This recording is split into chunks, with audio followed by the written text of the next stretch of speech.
Hello everybody, and welcome back to another episode of the Duke of Hazzard Airsoft. Now today for you, I have this. Most of you think it's cheap, it's nasty. Well, I'm here to tell you it is, but it's actually quite good. This is the HFC 106B. I had to read it off the box there.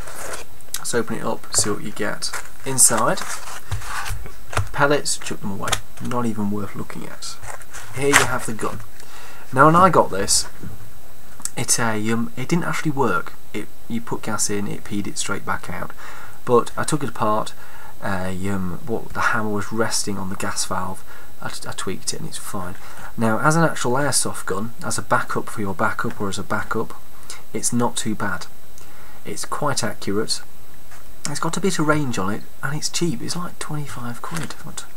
If you need to clean it, all you do is you pull the safety out, which is this little knob here. Just move this box.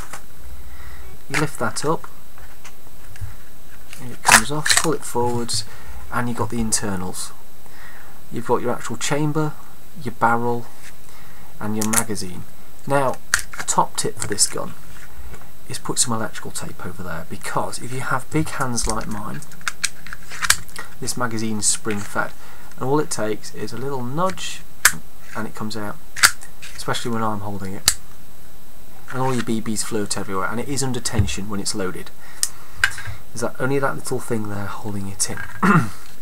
Now it doesn't shoot particularly hard, it's quite soft shooting. It's probably about 220 FPS. I use 20s in it because that's the lowest you can use on sight. As for firing, safety's on. Stick that back in there.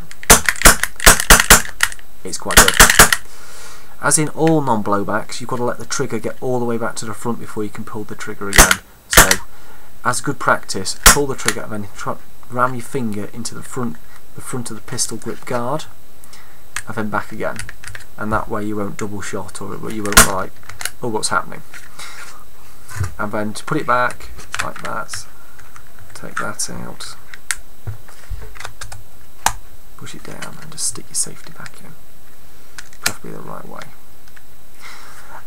So for bang for your buck, it's really good. I give it a 9 out of 10 on value, but it doesn't compete with non-blowback guns.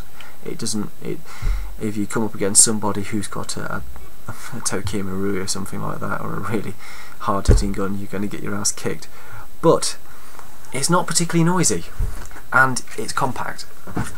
The size of that in my hand. Now I'm a bit of a ninja and I like to get up close behind people. It's brilliant for that. The sights, you don't really use them. If you look down there, you have like a groove along the top with standard kind of blade sights. They aren't brilliant, if you can see, but it's pretty sturdy. It's not going to break on you. Spare magazines, you can get them, but I'll show you how it works. You pull at the top, you pull that down to the bottom, and it clicks in there. If you had these in your pocket, the BBs would go everywhere, because when you insert it into the gun, it comes up to the top. Now, you can get them for a couple of quid, but you're better off just reloading it in your pocket with a couple of spare BBs. Once you've gassed it up, you have loads. I mean, loads of shots. You probably get like 20-30 shots out of it. So it's not a problem. It does mount a silencer, surprisingly. It doesn't come with one. I believe the US version does. So it's not worth importing really. It'd probably fit a normal silencer if you've got one. A foam silencer, it might make it even quieter. It's no good after kind of ranges after 10 meters. You're not going to hit much. You can get it to go further than that. You can get it to travel 30 meters if you want.